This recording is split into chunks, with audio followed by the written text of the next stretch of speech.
The next objective is called Certificate Shenanigans, and it's going to be a combination of some SSH characteristics and dealing with Azure and Azure functions. It's a very complex one, and you really need to use all the hints that you can find to seamlessly and successfully solve it. So let's see how you can do this. So we left off with the Elf Hunt challenge, which leads to a different challenge. This one is the beginning of the big end game, and the rest of the challenges are fairly complex. We need to visit Alabaster in the upper parts of the Pixel Island. So he's over here, and we already have this challenge listed in our badge, but as we talk to Alabaster, he's going to give us additional hints which are going to be very, very useful. There are also a few other places that can help us solving this challenge, so I will highlight those. I prepared a little note that I'm going to refer to. So let's go through really quickly the dialog. There's going to be an SSH server where we need to SSH in, so that was highlighted in bold. There is an Azure function right over here that we're going to leverage. This is an Azure function that we already saw in Azure 101. And then there's a talk on SSH certificates.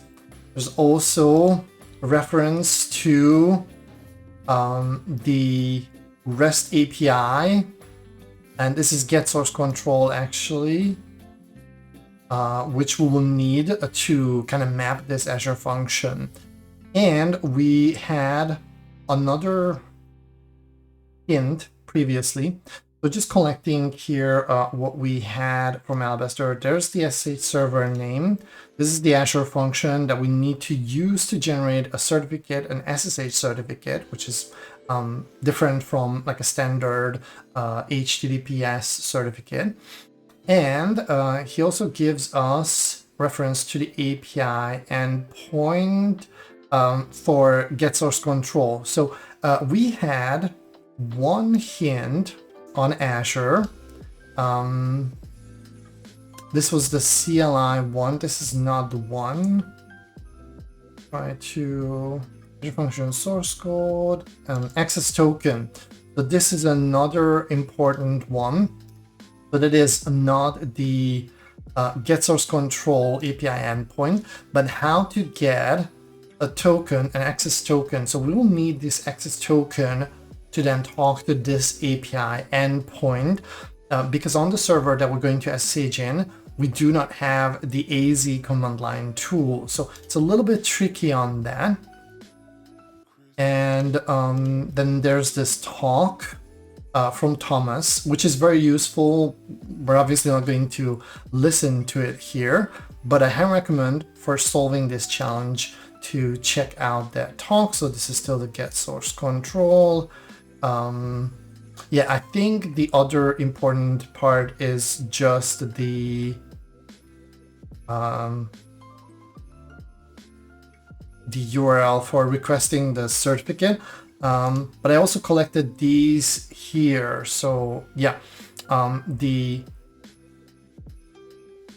Azure function is this one. So I'm going to place it next to here. To the game. We're actually not going to use the game that much, so this is in a good location. Then this is the server where we're going to SSH in. This is from Alabaster's conversation, how to get a token, how to use the source control API endpoint. And then one other thing that I totally overlooked, I just discovered it as I was reviewing the Reportinator to create these walkthrough videos. So in the Reportinator, there is mention of a misconfiguration for an Azure function that is related to SSH configuration key signing. And they do mention, well, actually, it's probably easier if I just take this and open up separately.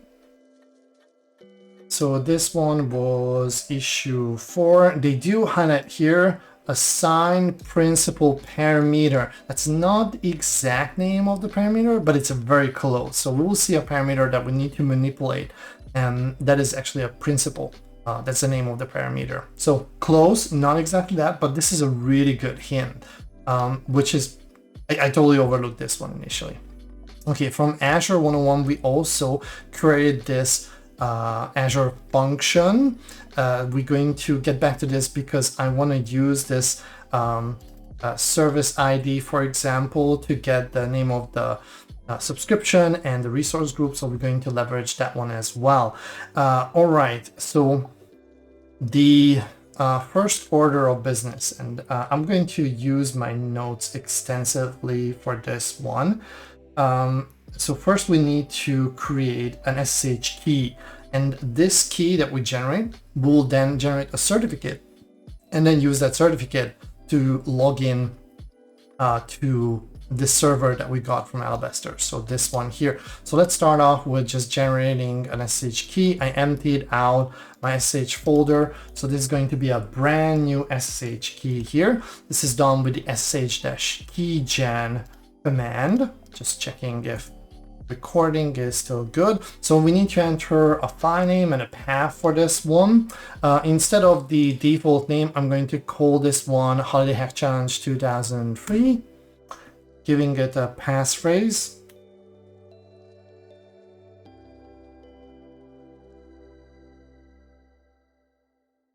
And then try to type it again.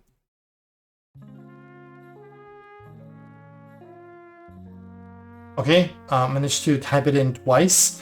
We have the fingerprint for the key here. And then what I need to do is I need to grab these keys. I'm going to open them with Notepad. It opens in separate screen where my notes are, but that's okay. So we have here a new private key and a new public key, and we need to grab this public key now and go to this request SSH certificate. So this is explained by Alabaster. I'm going to submit this key, and we're going to get back a certificate and the name of the principal. So the principal is ELF, and this is the certificate that we need to also use in combination with our key. I'm just going to place this one over here, and I need to put all this into a file. So I'm going to call this file, create a new file here. I'm going to call this one Holiday Hack Challenge 2003 key cert pub. And we need to take this portion here, all the entirety of this. We don't need the rest, so this is just a JSON that's returned, and we're going to put it in this little file here. So this should be all that we need to authenticate to this server. There is a command that you can find online that talks about SSH certificates, and I think this is also mentioned probably in the talk. With SSHKeygen, you can check the certificate. Oh, I'm not in the right directory. I need to get into SSH. So I placed this one here. Let me clear the screen. There we go. So we can see here that this certificate has a serial number of 1.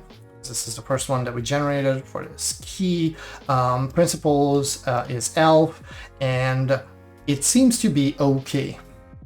So the syntax for signing in with this SSH key and certificate is the following. So we need to provide the certificate, the key. Alabaster told us to use the monitor account. So this is somewhere over here in the conversation. Go to this one.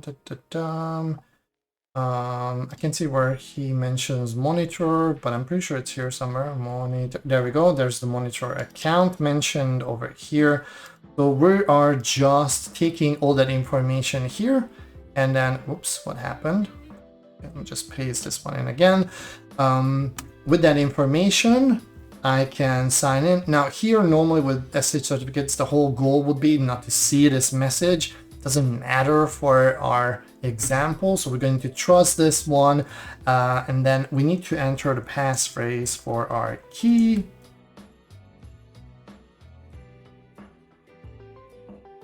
And after signing in, we got this weird satellite tracking interface thingy. This is part of the narrative, so you can just Control-C this one.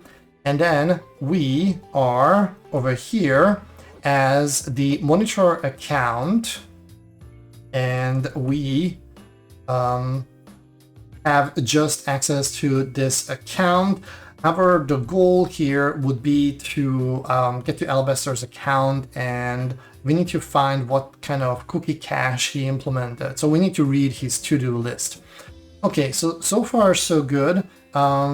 We won't be able to get much out of this at this point.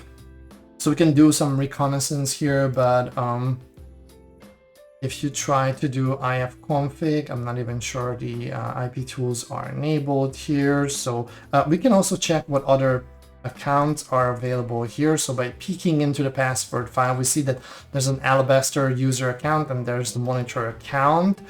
What else can we find out here?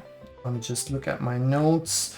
There's going to be some additional things, but we also want to take a look at the Azure function that generated the certificate. We might be able to misuse that somehow, because we just provide a key and we get back this certificate for our public key. So can be interesting. This is where this second step comes into play. We're going to use our access to this VM, and through the metadata service, which is a special service when you want to do like programmatic access, for example, in case of Azure, managed identities, or in AWS roles, IAM roles can be assigned to resources like virtual machines, EC2 instances, and to interact with other resources, they need some sort of access, some sort of token that they can use to authenticate. And this is done through the metadata service. This is explained in this part of the Microsoft documentation. And if you jump to the get a token using curl part here, you see that we need to include this metadata to header over here, and then we can just query this endpoint using curl. Now what I will do is I'm also going to type this into JQ. JQ is installed here. I verified it while I was solving the challenge, and JQ will give us this nice pretty printed format. Also don't forget to do the dash lowercase s option. This will do a silent execution of curl, so you're gonna see execution times and annoying things like that. So this access token will allow us then to talk to the metadata service. I'm going to put this one aside here, and then we would like to check this Azure function. So that's the second hint that we got. So get source control. We need to make a get request like this. I'm going to copy this one over here. And we're also going to check real quick what we got from Azure 101. So this one gave us, for example, this I can grab. So this ID value is kind of unique to Azure. In Azure, we have these resource IDs. They will show up in a gazillion places, and these are uniquely going to identify a given resource. In this case, the Azure function, this serverless function that we used, it's this one here. We're going to check this function's source code, or where we can find the source code. So this endpoint here is source controls. Hopefully we'll show where we can find the source code for this Azure function, and then we can analyze that a little bit to better understand what's happening behind the scene. So this resource ID identifies this Azure function uniquely. This ID contains the subscription, because every resource must exist under a subscription, and within a subscription, every resource must exist in Azure in a resource group. So these are smaller little groups. So you have the big subscription, which is really a resource boundary, and it's kind of a hard boundary. So all the resources that has to interact with each other must exist in the same subscription. And then you have resource groups. So resources have to exist in a resource group. I just had an ambulance car passing by. Hopefully that was not in the recording, and I pasted in the template the name of the resource group here. Then provider is Web, Microsoft Web for Azure Functions, and this is the name of this Azure function here. So this is pretty good. We're going to use curl to query this one, which I do want to do in silent mode. And if I just try this, it will not work because we're missing the authorization header here. So that's why we obtained this access token here. We need to continue, and I need to do one more thing here. I'm going to cheat a little bit and copy paste this one from my notes because I don't want to make a mistake here. So we're going to put here authorization bearer, another single quote, and I need to paste this entire access token. So this will create an authorization header in the request, and we will show this token to the service. This authenticates us, or well, more like authorizes us to interact with this API endpoint if I did everything correctly. Oh, and you probably want to pipe this one to JQ as well, just to make it like human readable. I think that's much, much better. I'm going to take this, and I just, as a reminder, we added JQ here. And we have a URL, a GitHub page that will help us better understand what's going on in this Azure function. Now, if you look at this Azure function here, here's the Python code. I went through the history. There's nothing interesting in the commit history. The resources they were just added here. And what we're digging for is trying to better understand what happens, for example, when the input is being parsed. And that's pretty much the main function here. The rest is not very interesting. Just creating a certificate. Let's start with the parse input, and we do see that this function takes the it's probably too small, so I'll try to zoom in a little bit. Yeah, this looks better. So it is taking in the SSH key, and it is also looking for this principal parameter. Okay, so we probably want to take a better look at this. I think the best is if I fire up an intercept proxy for this one. So this will log out my little character from this part. And I'm just going to start burp here. I did feel that this is not probably the best approach to take, because when I was doing the testing, I used the burp interface, I think, but that's okay.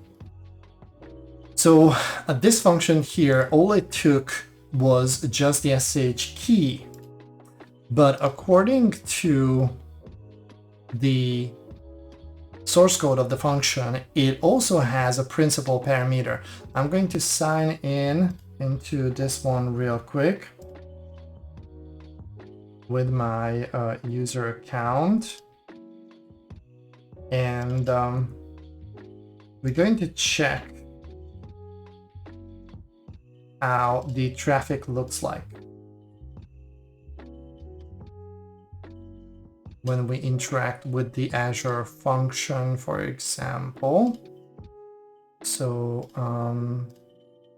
we had this Azure function over here, and we submitted, I will submit the same certificate, doesn't really matter. I just want to make sure that we're also looking at the history here. We're going to see, well, we can even intercept this one and submit. When we submit, it's only the SSH public key. I'm going to send this to repeater just for, you know, safekeeping. And then, yeah, I always forgot, this is very annoying with Burp Suite, is that by default, the response is not logged, but we're not, we do have it here, the response. So this generates a certificate and then a principal. And this is what we saw earlier as well. All right, so this looks fine. Oh, intercept is still on. Right, so we got back the response here. Now, what is this principal thing? And if you listen to the talk, then you will find out that with the SSH certificates, it is possible to assign multiple principals to a user. And those principals can have different permissions, basically act as a sort of role. So people can change the principal if they want to perform an action, or certain users might have access to specific servers, like maybe the developers for the dev server have a more powerful principal so they can manipulate and develop things on that server. And on the production server, they might have just a lower level access to do like troubleshooting, get logs or something like that. These are defined in the SSH configuration. So if you check, for example, the SSH folder, you see these auth principals. These are also going to be mentioned in the config certs configuration files under the SSH the config, but just to prove there is a file like this. And we can see the definitions are going to be under these auth principals folder. If you check what's in that folder, we'll see that we have two files, Alabaster and the monitor account. The monitor account, we know it should be ELF inside this one, because that's the principal that we're currently using. Nope. So ELF should be there. Yep. And for Alabaster, the principal that Alabaster is using is called admin. So this principal, this ELF principal, is returned with the response. But according to the source code, we can also provide this as an input. Otherwise, it's just gonna default to the default principal, which is apparently something that is taken from as an environment variable, and it is the ELF principal. But can we, in this request, include another parameter called principal? And can we say that we want to have a certificate for the admin principal? And the answer is yes. So this is not displayed to us, but in the response, we get an admin one. Okay, let me just modify here a couple things real quick. I'm going to make a copy of this, and this is the SSH certificate. So I'm just gonna name this ELF underscore, and I'm going to take note of what we just obtained here for the admin user, and I'm going to replace the certificate for an admin principal. So that means if I log out from this server and then I change here the user, so keep in mind that this certificate is now for the admin principal if all went well. So here I can sign in now with the Alabaster account if all went well. Just let me check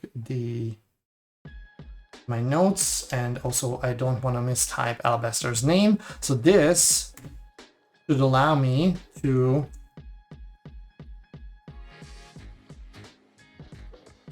log into the server. And I am Alabaster, which means this is Alabaster's home folder, which is excellent. That was really the whole goal. So to sum it up, we were able to read the source code of this Azure function that Alabaster was concerned about that generates SSH certificates to whoever provides an SSH public key, and we can sign in with that public key to the server using the monitor account and the ELF principal. And this same function, unfortunately, also allows us to provide a principal, and in this case, we asked for the admin principal instead of the ELF principal, which will authenticate us as the Alabaster account. So it's a big flaw. There's no validation on that side, and we can just read out now this to-do file, which was the end goal.